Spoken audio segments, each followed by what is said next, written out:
How you doing, YouTube? Matt Massa Beer Reviews, back with a little bit of Evil Twin up in this piece in the form of their Purple Rice Lager. Yeah, it's a rice lager coming in at 5% alcohol by volume. It is now, what's the date on this? Oh, 21st. So it's 4 days old. Not 5, 4. 4 days old. And it comes courtesy of my boy Kyle from Brooklyn. Oh, goddamn, that is purple.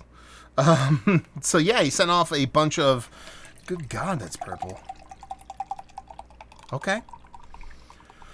We'll see what's what. Yeah, he sent off a bunch of beers, bunch of crowlers from Evil Twin, because he just moved relatively close to there.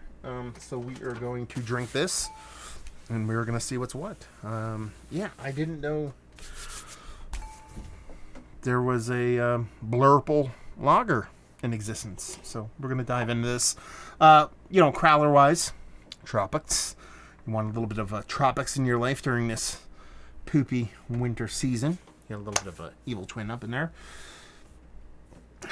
I mean, it looks like, watered down grape Kool-Aid. What more do you want? I brought out this Libby Stein being like, okay, it's going to be a lager. It'll look great in there. No, it looks like fruit juice. Doesn't mean it's going to be a bad beer. You're talking about Purple Rice Lager.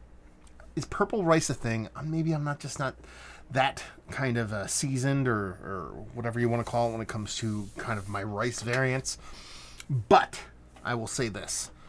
If there is such a thing as purple rice, I'd be very, very, very skeptical that it could lay down that level of purple on its own. So I'm not saying there's food coloring in here, but whenever you take like blueberry and you add it to a beer, you have to add so much blueberry, so much of that fruit in order to get such a vibrant color from it. Yeah. It's purple drink right there. Anyway, so yeah, there was a head on it that's actually pretty damn white. I have not learned how to swirl this Stein yet to where I can get a good nose on it. So we're just going to do this. And then we'll give it a nose. There's really not much there. I mean, you're talking about a rice lager in general, not this one, but you're talking about a rice lager in general. You're pretty much going to lean into kind of sake notes. I guess that's the case here. I want to believe I'm getting some kind of blurple flavoring off of this. That's absolutely 1 billion% more kind of, power of suggestion than anything else. But soft sweetness. No bittering, no maltiness. Done and done. Let's dive in. Cheers.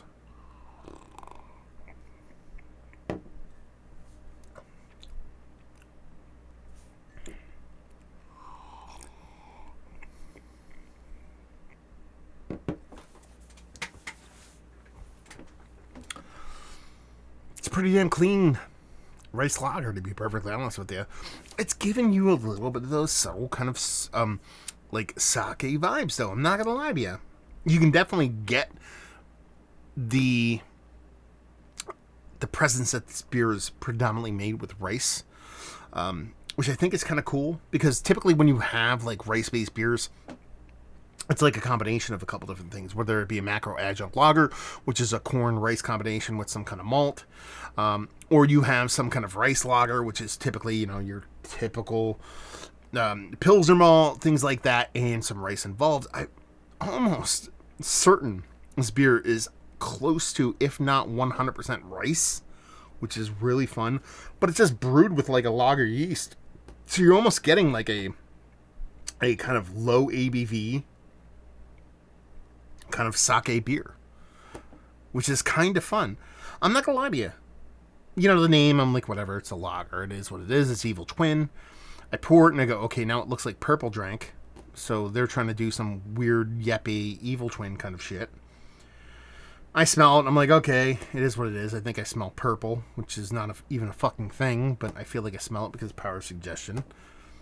And you taste it, and it's just this really kind of infinitely crispy, clean, sake-based kind of beer.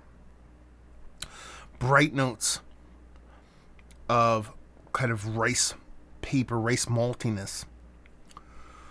this light kind of hoppy effervescence. And when I say hoppy effervescence, it has this kind of bright hoppiness to it. There's a bittering there. There's a slightly fruitiness that I would probably lean into a grape just because of the fucking name of the beer or the look of the beer.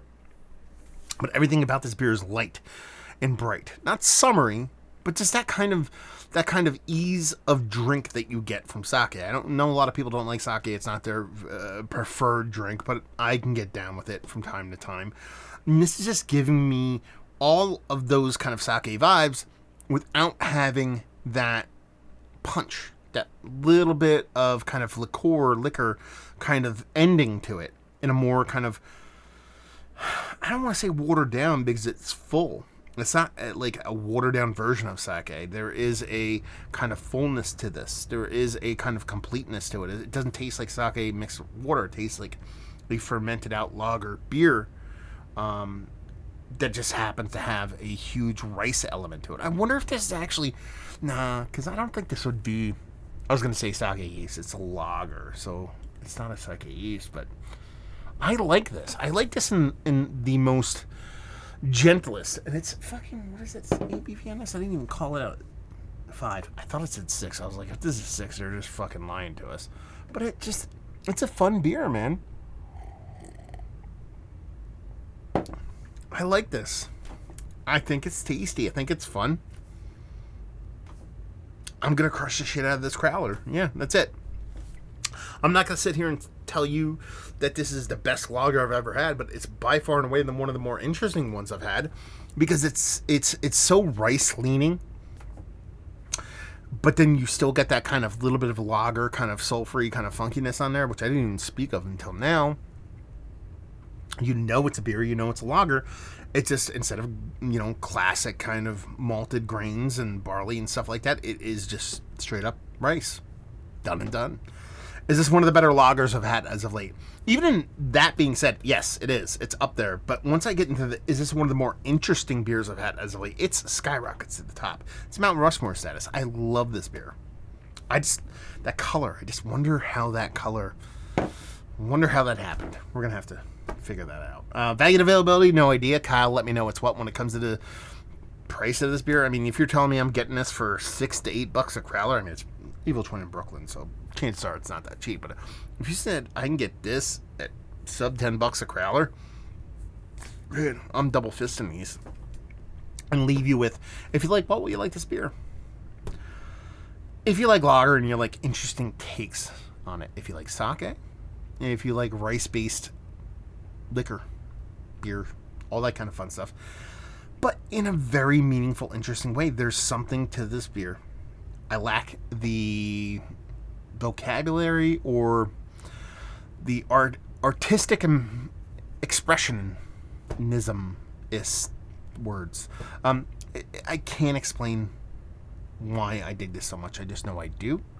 And so if you like digging beers, but you're not sure why, you'll like this one. So there you go.